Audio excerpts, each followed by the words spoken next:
Hello, everybody. Welcome to another episode of the Thriving Adoptees podcast. Today, I'm delighted to be joined by Ruby Douglas from Homes with Hope, and she's also the adoptive mum of three kids, and they're all grown up, right? They're in their 30s and 40s, if I remember Yes, rightly. they are, all three. Yeah, Yes. fantastic, fantastic. Hmm. So,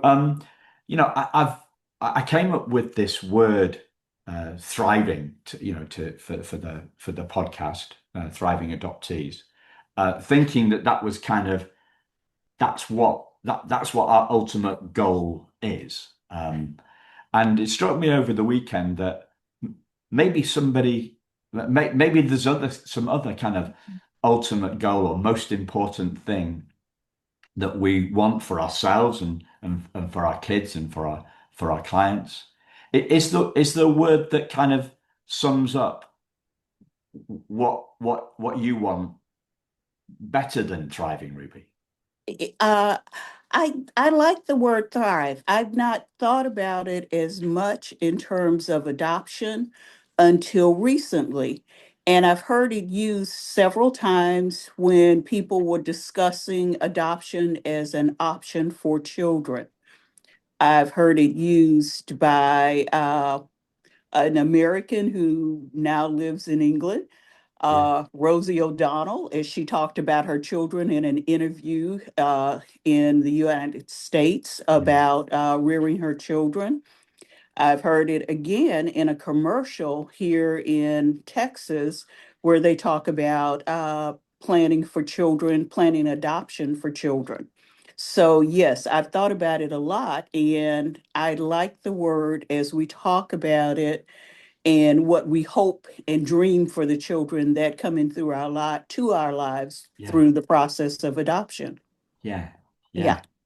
So what we'll get onto the kids in a moment. I want to kind of bring it back to you and Okay. what helps you thrive, Ruby? What is it that drives your own thriving? Well, what helps me is my very strong Christian beliefs. I think I find strength in that, and I have found support from friends through church related activities for myself and for my children as I was bringing them up.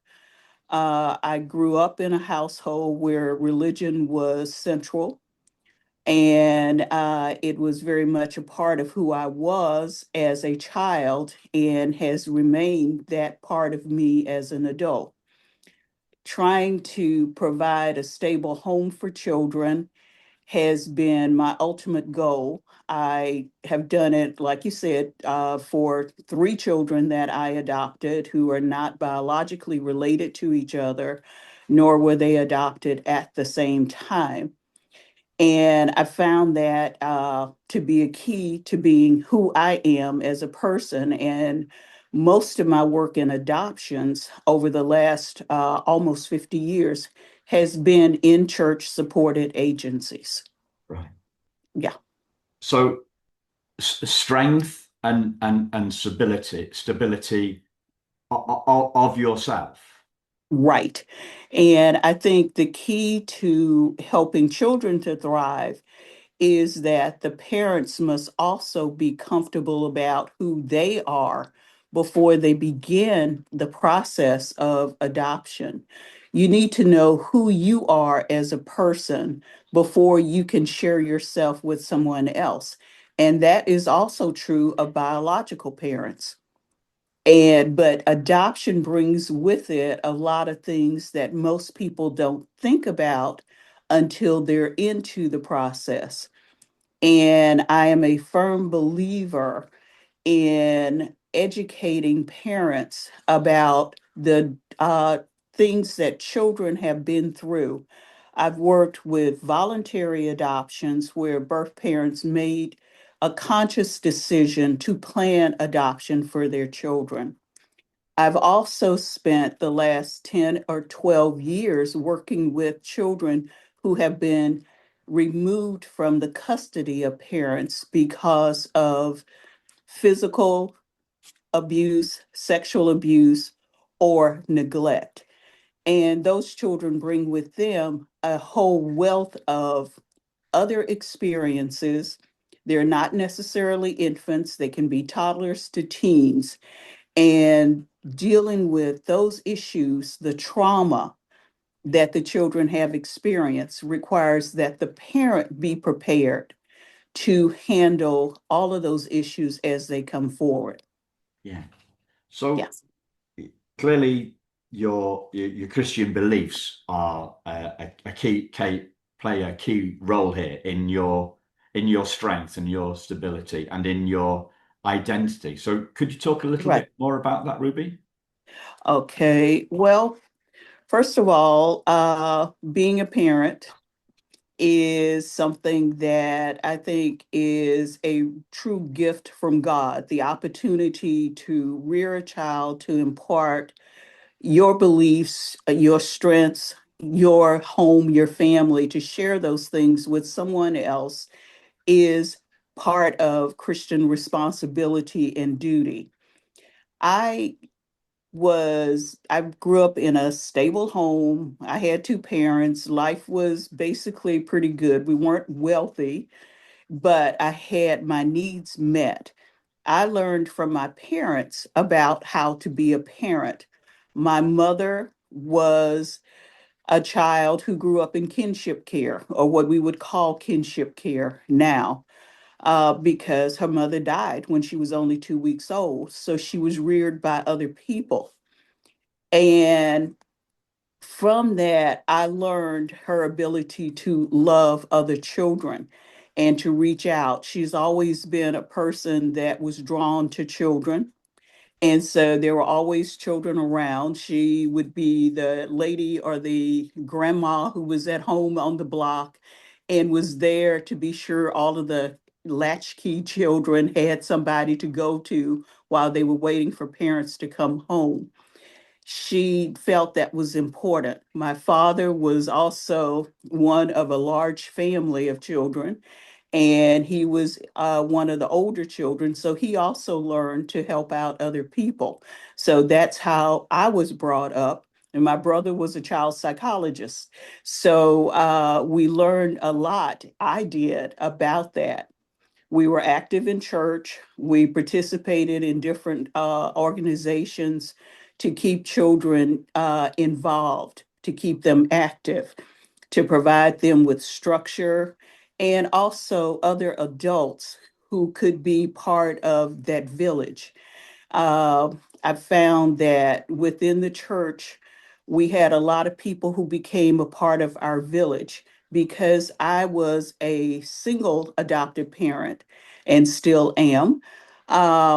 It has given my children the opportunity to interact with other people to see how you can build a strong community, how you can build a family, and provide that love and guidance to children, because there are lots of people who care. And that community of caring has been central to bringing them to where they are and keeping me strong during the difficult times. Yeah, My children learn values in church, they learn values from me, and being able to help other people and ensuring that they had education that also taught them to share with others. My children went through Montessori school, and they learned that if they had a skill, if they had a gift, then they were obligated to share that with someone else. And this is part of our Christian beliefs, and this is also what they have learned and what they still do and the way they practice today. yeah. Mhm. So what gets in the way of your thriving, Ruby? Sometimes it can get overwhelming. You want to help every child. For right now, I am working with children who are a part of the state foster care system. These are children who've been neglected, abandoned, or abused, and they need rapid placements into homes, into stable homes, because they can come into care in the middle of the night, early in the morning, and they need a place to go What gets in the way for me is when I get a call, a text, or an email for a family to care for a child, and I have to say no because I don't have a family at my agency that's available. What gets me through that is that I believe that God will create a family somewhere. It may not be my family, but hopefully, prayerfully, another family can be found so that that child will not have to experience an extra day, an extra night of trauma after having been removed from a dangerous situation. Yeah. So the numbers are overwhelming. The demands in terms of state requirements for agencies and preparing families so they can care for children can be overwhelming. And those are the days when it's really frustrating when you're going all day and all night and you're trying to make sure that you meet each of those requirements. And it just seems like nothing's going to go right. But then you get a phone call, or a foster parent will send you a picture and show you how well a child is doing that day, and or talk about the progress the child has made, and that gives you the strength to go on to another day because you keep going, because you know that there are always going to be children who are in need. Yeah. Mhm. So it's hope and belief and faith then Yes, that gets me through. that gets you through. And I think anyone who gets into fostering or adoption or working in that field, you need something to hold on to, because sometimes we see things that make us so sad when you look at what some people have done to children. It does hurt you to your heart.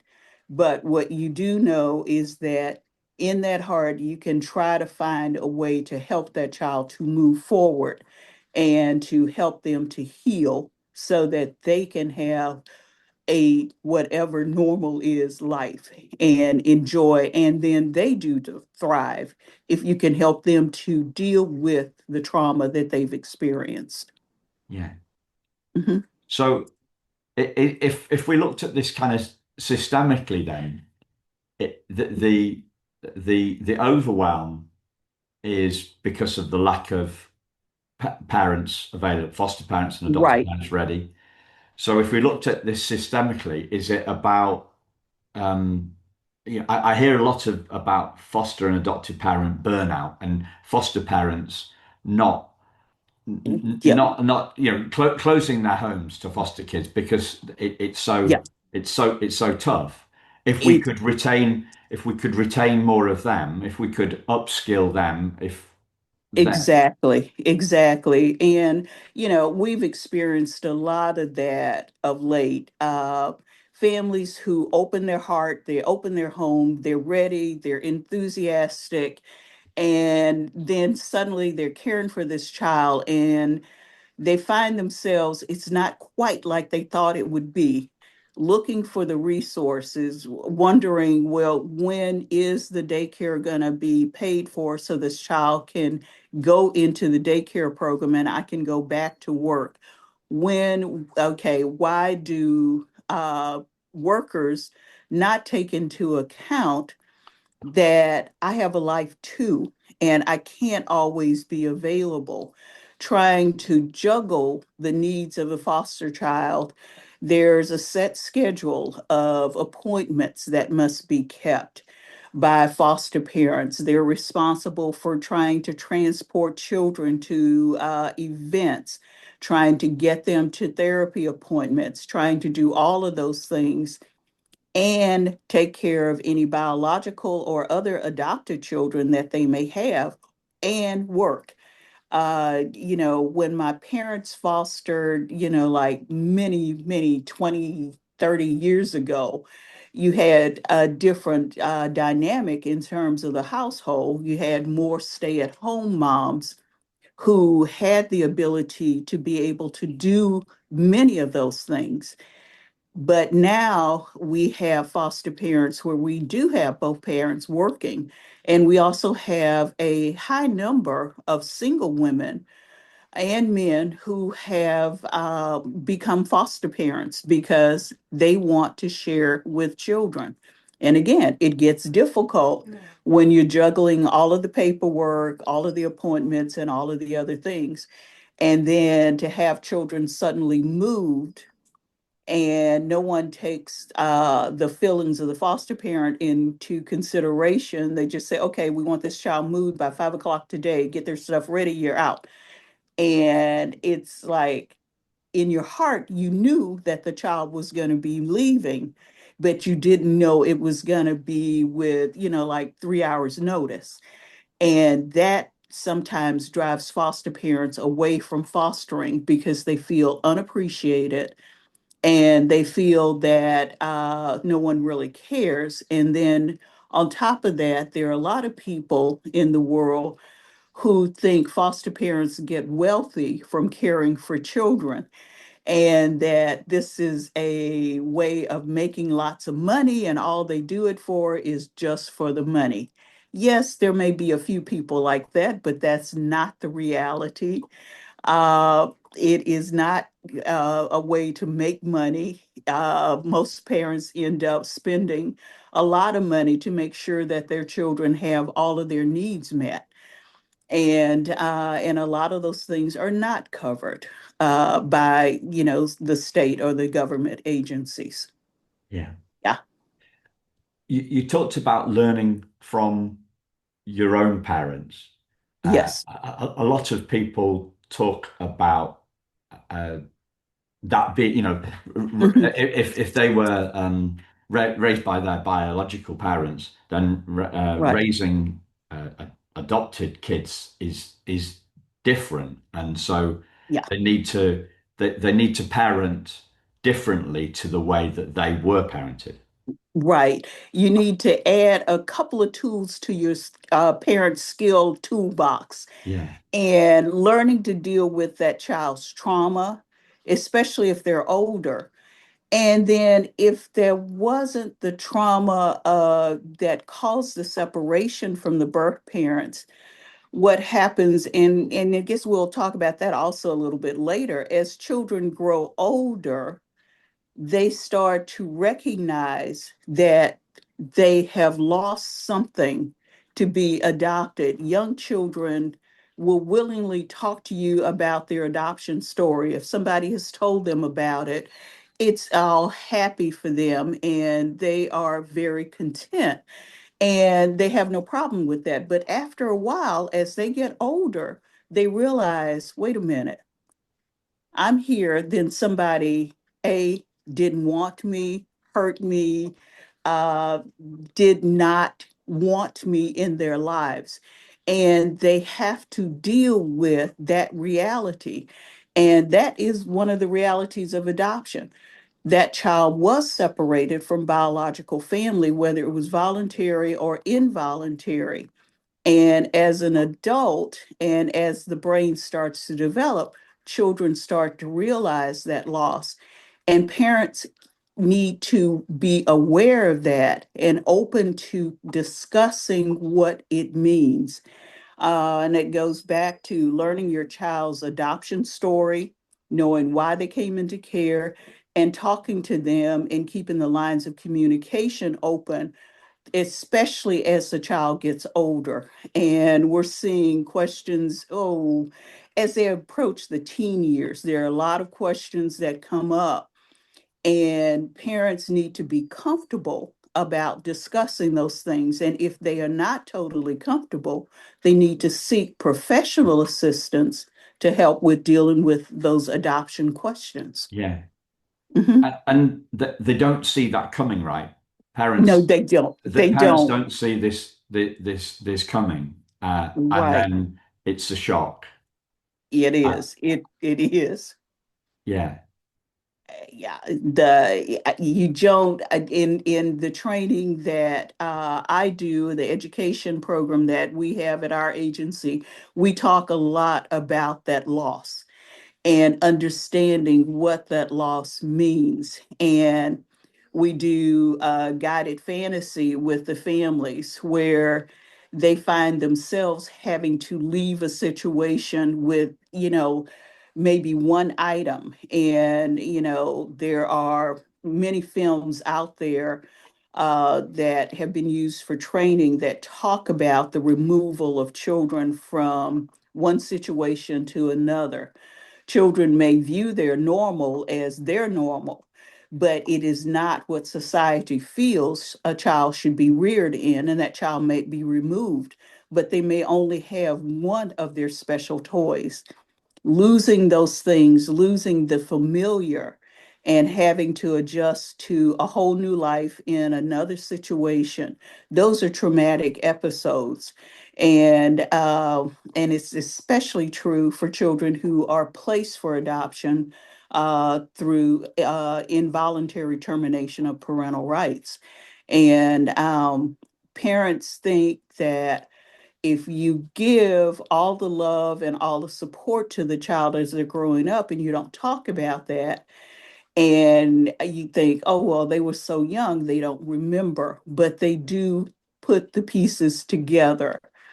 And it's as simple as, there was a song for every win someone must fail. And it's not necessarily failing, but it's a loss. It's losing a part of yourself and being able to discuss why you have that emptiness as an adult, or as usually as a teen, as you try to fill in those voids to learn how you got from point A to point F and all of those things that happened in between. Yeah.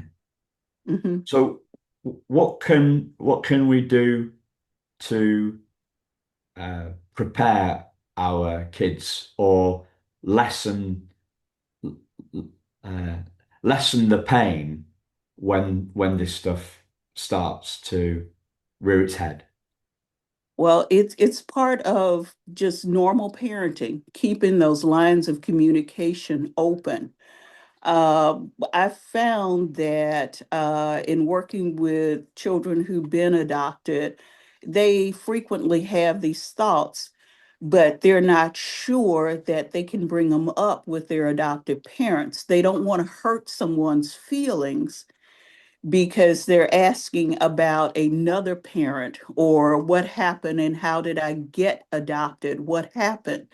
So, if the parent will initiate the conversation, whether it's around, we've had parents through the years, they've done things like gotcha day, and that's the day that the child was placed with them, or the day the adoption was finalized.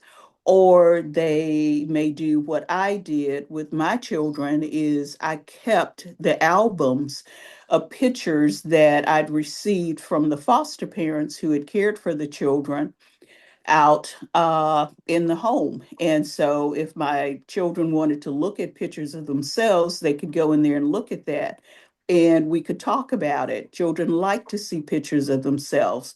You can talk about, well, this is what happened and this is where you came. Or, agencies often have gatherings or their support groups for foster and adoptive parents that parents can attend and go to those events. Our agency does a couple of events. We try to do something in the spring, and of course, we do a Christmas gathering. That's a natural opportunity for parents to discuss. Oh, we're going to Homes with Hope today, and this is the Christmas party. Those are the people who helped me to adopt you, and leave it right there. If the child wants to join in that conversation as they get older, then they will. And eventually they will ask more and more questions. But being willing to open those doors of communication about the subject of adoption, you don't have to say, hey, we're going to sit down today and today is the day we're going to talk about your adoption. No, it should be an ongoing thing. Or you can ask the simple question, have you thought about, did you, I think that blah, blah, blah, blah, blah, or the opportunity to discuss it. And usually those opportunities will come when parents and children are doing things together. Frequently, it might be from the backseat of the car, and it may seem random to the parent for a child suddenly to ask, well, what happened when, and what does that mean? And then, the parent can answer those questions honestly. And if terrified and not sure, then they should do what the parents that I've worked with have done. They simply call the agency. Well, how do I handle this? And we're able to give them some direction. If it's serious and the children are having major issues, then most of the agencies can direct them to a post-adoption program so that more and more answers can be provided by professionals who understand adoption. So that would be the main thing is communication. Communication. It's not a taboo subject. It's not a bad thing, but it is something that parents should be able to discuss with their children so that the children can continue to ask the questions as they grow older. And it should not be hidden as, like a horrible secret or anything like that. Right. So the key things I'm pulling from that is kind of like a normalization of it and Yes, an openness. I, yes. as I think about openness, I also think about being open about our own emotions. Hmm. So being vulnerable parents, as in Right, being uh, normalizing the discussion of tough emotions. That's what. exactly. Yeah. Exactly, exactly. This is one of those tough subjects, but unfortunately, it's one that must be covered because otherwise you have people feeling less than. Uh, it's easy for a foster child to be in a situation where they might be bullied in school because people know they're in foster care and assumptions about what the circumstances were. They may not be dressed the same as other children. They may be different racial background as the parents. There may be many things about the children that don't fit the quote match that other people think that families should look alike, and you have a child that doesn't look like a family member for whatever reason. That needs to be dealt with in terms of that child's culture, in terms of making sure that that is as normal as possible, being sure that there are other people around who look like that child and include them in that situation so that adoption in it of itself does require parents to make a few extra steps to ensure that that child is able to thrive, is able to grow and develop and be able to, have a fulfilling life and to be comfortable with who they are and the gifts that they bring into the world. Yeah. Mhm, When I get near this area, the the words that often come to me is mhm. emotional intelligence, right? Our, Right. our ability to understand our own emotions and discuss Hmm. them, Hmm. and discuss emotions with our kids. Uh, Right. so yeah, it, so I think, in one, in a sense, what you started off was talking about was your spiritual intelligence. Right. Right. So these seem to be the areas that are particularly important in raising kids. So it's Hmm. people call it, we talk about IQ, we talk about Right. EQ, emotional Hmm. intelligence, and we talk about SQ, spiritual intelligence. Do those mean Hmm. anything? Do those mean anything to you?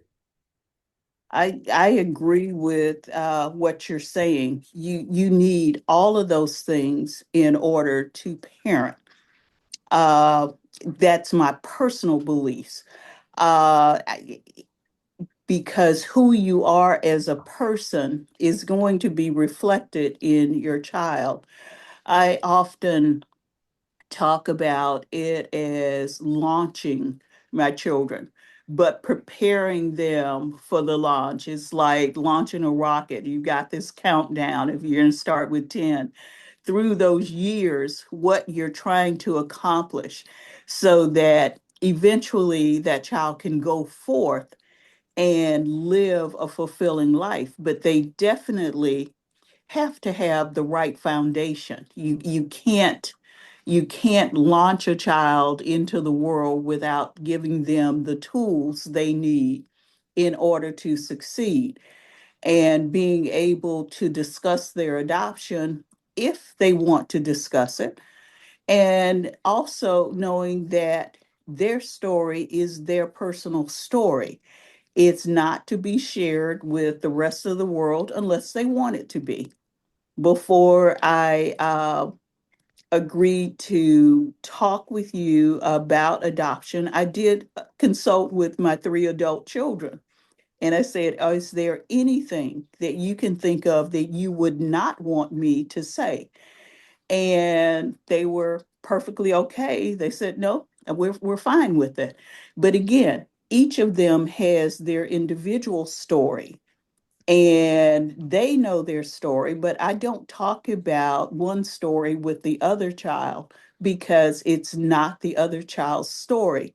We have a combined family history of things we have done together, but each of my children has their own birth family history and different circumstances that led them into adoption.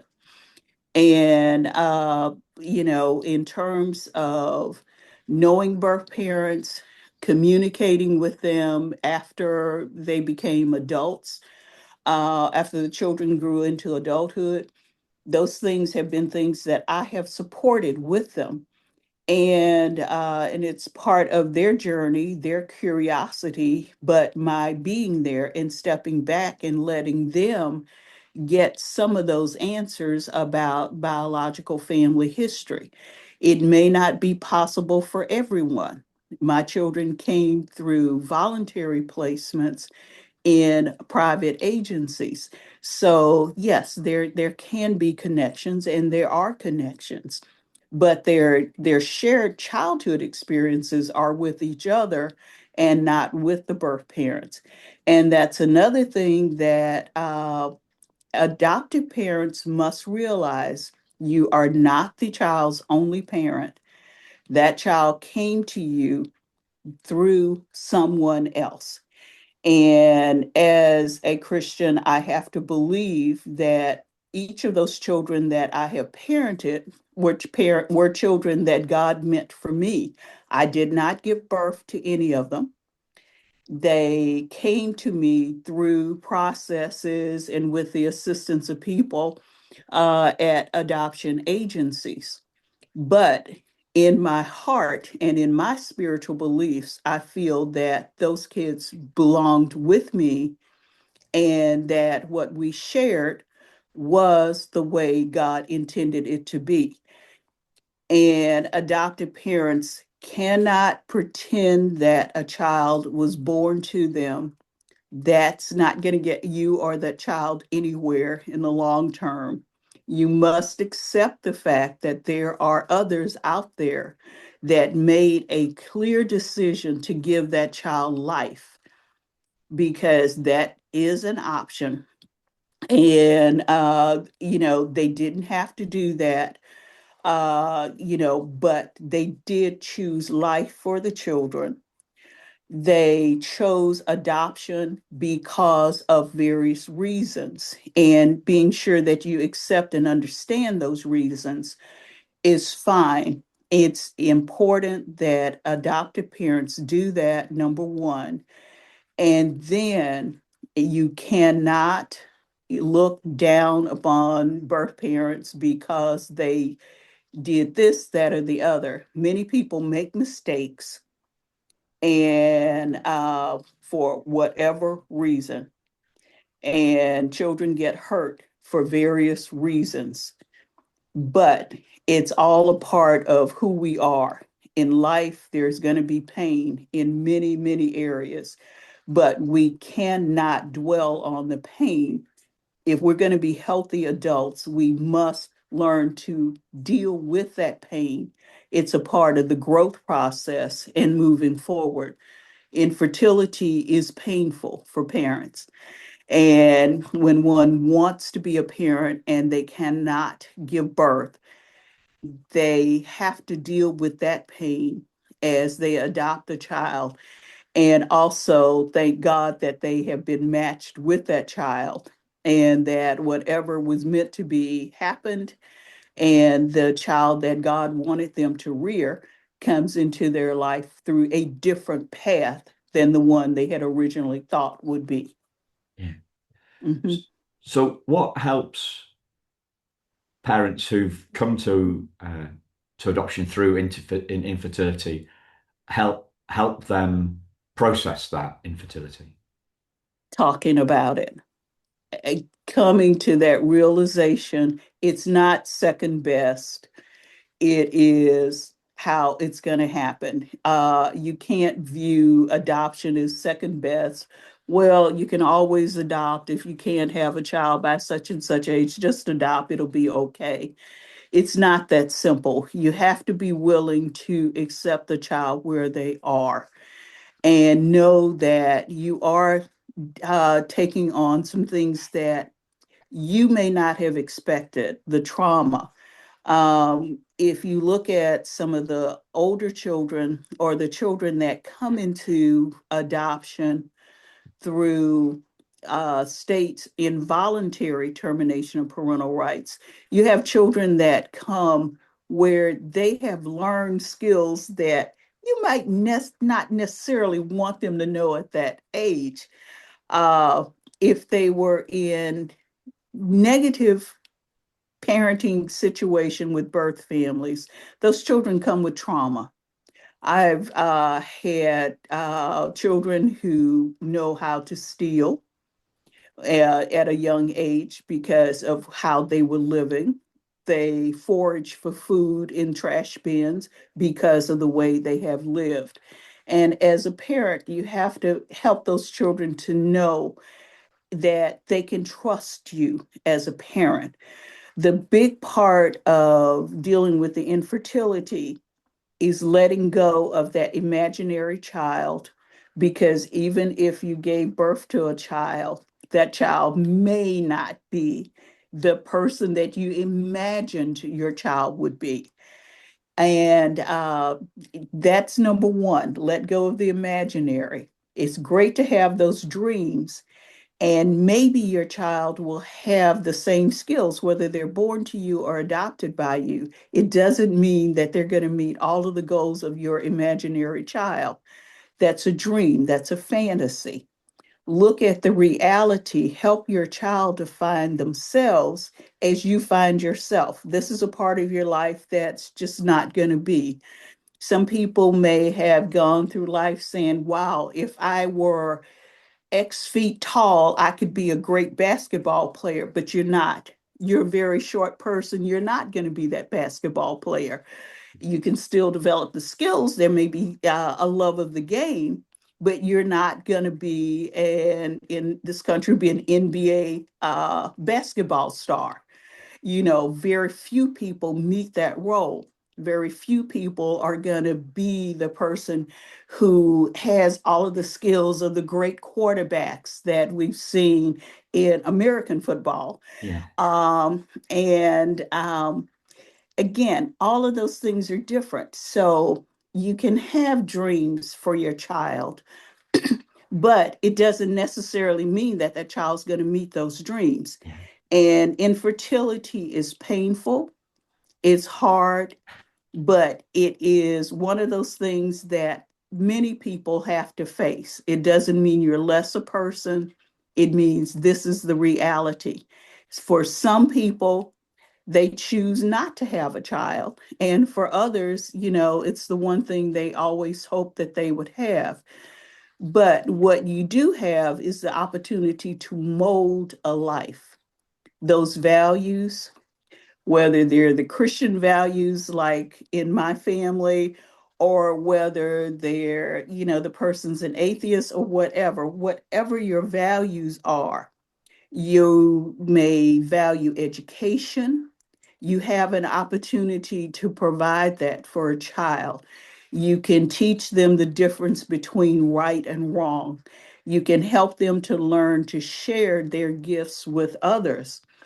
And molding a life, even though you didn't create that life, is a very, very rewarding thing. And that is what adoption can do. It can be very rewarding for the adoptive parent as well as for the child, except that you're not out there saving the world, but you are providing one child with many things. I've been thinking about that a lot. And I think for adoptive parents, if they would think about it in a different way, because many of us who have been through the education system, sometimes there was one teacher, there was one person who took some time and you learned a lot from that person. There's that one person that's come through your life.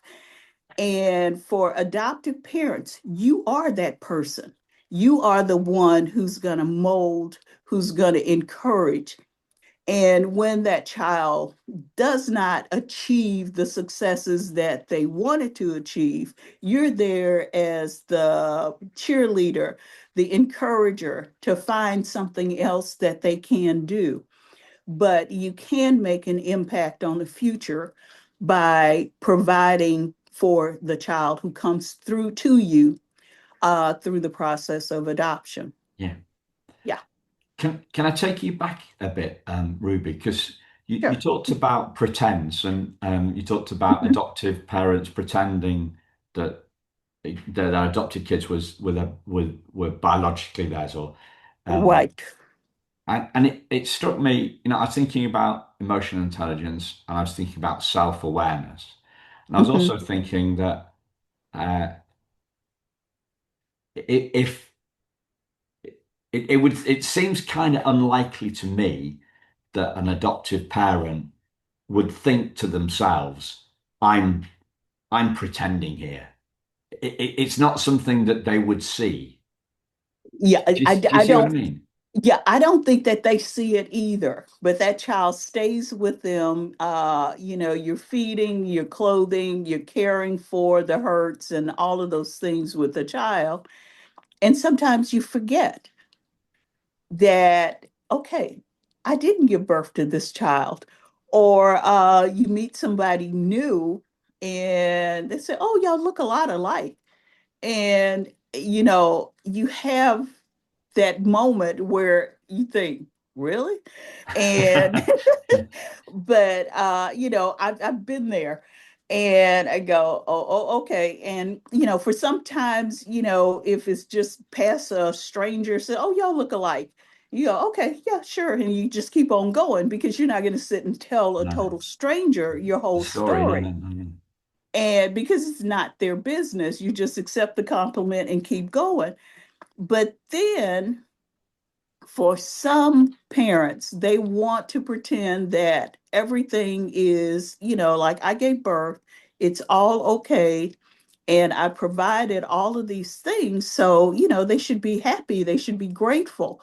But nobody is bothering to ask the child how the child is feeling Yeah, or, why the child gets nervous. We do an exercise and we talk, and it's based on trust and being sure that children learn to trust adults. Adults need to be trustworthy. They need to be there to soothe the wounds, to listen to the stories, to be the parent who encourages the friends to come over and do all of those things. yeah, And, those are things that we have to do as parents, or we should do as parents. Yeah. And what happens is, children grow to expect those things, and that's what helps them to become more stable, is just having that trust and trusting the adults.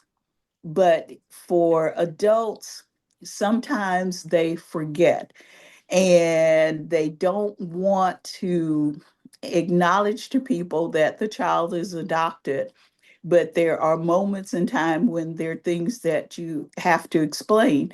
Or you find yourself asking questions uh, of yourself, and some things you may not know.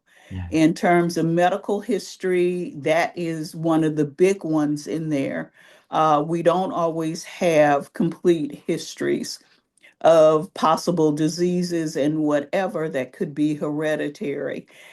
And some things come as a surprise. And other times you have a family of children who absolutely are tone deaf, and nobody in that family sings, and then there's the adopted child who has the incredible perfect pitch, and Yeah. everybody looks and goes, wow. And so the children do bring gifts, or you may have the one child who can actually hear the beat and dances very well. Well, everybody else is like, oh, how do you do that? Whether it's that skill, whether it's art, whether it's sports or whatever, there are surprises out there, but finding those things for your child is what you need to do. But you can't just sit back and think, well, I know you didn't give birth to that child. In the ideal world, you would have had all those prenatal visits. You would not have used drugs during the pregnancy. You would not have done all of these things. But your child was affected by birth parents who did do those things. So that's a reality. You can't change it. All you can do is work with those things that come with the child. And it may not have been the way that you would have ideally done it. I would not have done this during the pregnancy. I would not have done that. But if you adopt a child whose birth parents did, then you have to be prepared to deal with any damage that may have been done by that, or that child may not succeed. It's not going to be perfect, but there are things that must be taken into account, and that could include some other mental health issues that you may not have been aware of at the time of adoption, and that become more apparent through the years. Yeah. Yeah. So, Mhm. are there other what else don't adoptive parents see? They don't see this pretense thing. They're Right. not aware of that. What other things are kind of common blind spots, if you like? uh, I guess one of them is, just expecting that child to instantly learn to trust. Trust is hard to build for a child as they get older. The more adults that have been in a child's life and fail to meet that child's needs, the less that child is able to trust adults. It's not going to happen instantly. It's a slow process. It's one that builds over time, and just meeting the basic needs of the child, answering the questions, making sure the home is secure. I've had children come into placement, and because of where they've lived in the past, they'll ask questions of the caseworkers before they get to the home, like, is the house going to be clean? And then the kids will go and they'll inspect the house. They're looking to be sure everything is going to be okay, because they know from whence they came. They know that they came from an environment that wasn't clean. They want to be sure that the home is going to be clean and that somebody is going to give them what they need.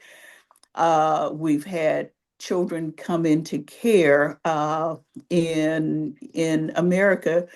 Thanksgiving's a big holiday. Christmas is very much celebrated. We've had children at 5 and 6 who've never seen a turkey sitting on a platter at Thanksgiving and are surprised at, like, wow, this is like on TV. They never experienced that themselves, but they must learn to trust and know that those things are going to be there. That's the beginning, starting to build uh, a whole history, helping the children to learn more about how to share things, learning who the family members are.